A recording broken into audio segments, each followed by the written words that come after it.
Disturbing case of alleged police brutality. This one's out of Beaumont, Texas. Christopher Shaw, who is black, was left paralyzed after an encounter with police during which he was being arrested for public intoxication.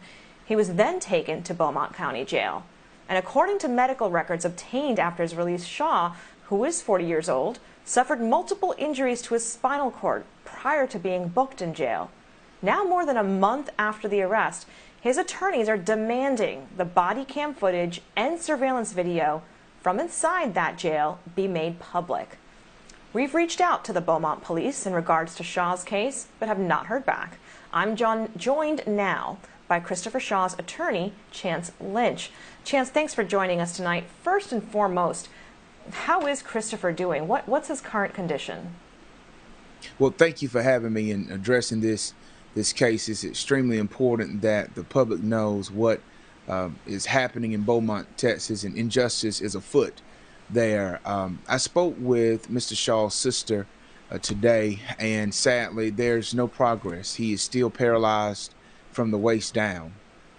He is not able to get up and move. He's having difficulty just doing the normal things that you and I are privileged to be able to enjoy, being able to feed ourselves.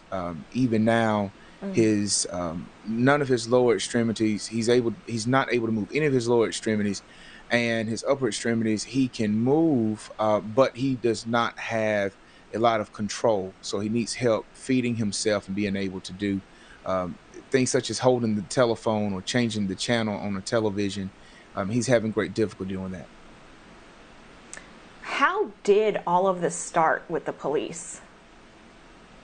Well, that's a good question. Mr. Shaw was arrested for public intoxication.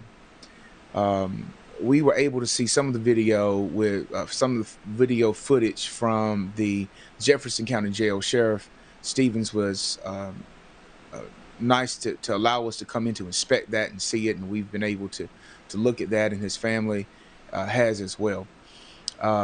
What we saw on that video is after he was arrested for public intoxication, he was taken to the Jefferson County Jail.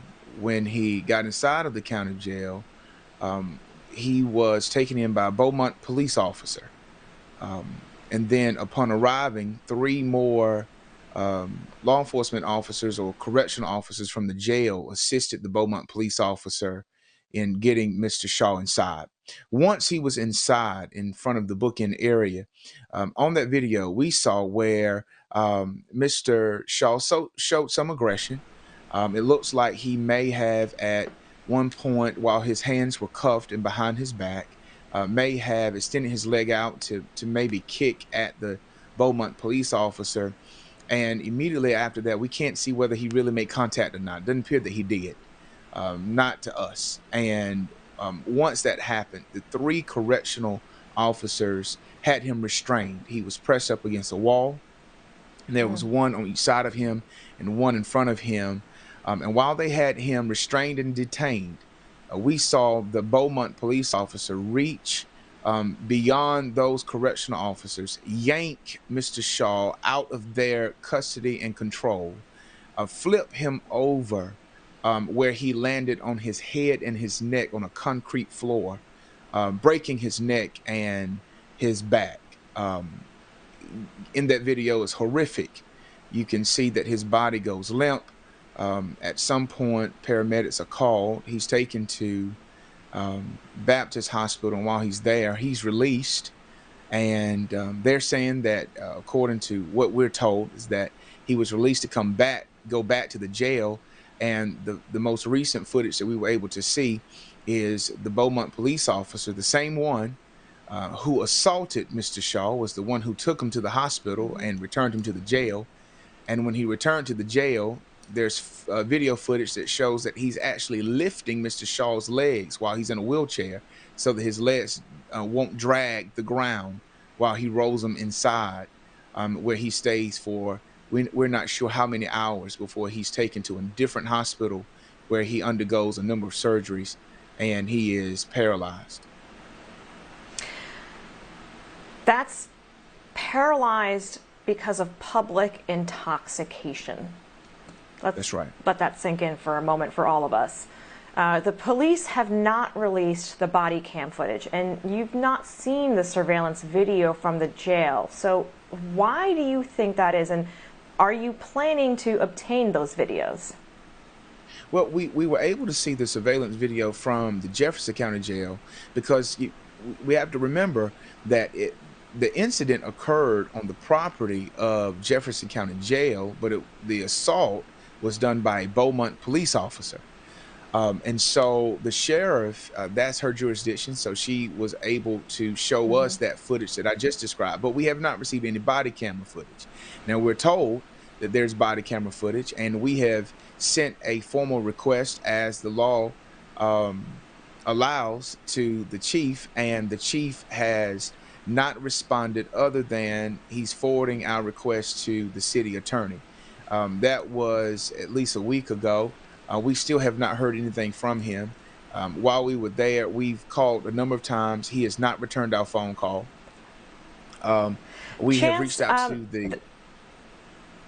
Yeah, Chance, I want to make sure we get in the county sheriff, excuse me for interrupting. The county sheriff, though, has called for the Texas Rangers to investigate.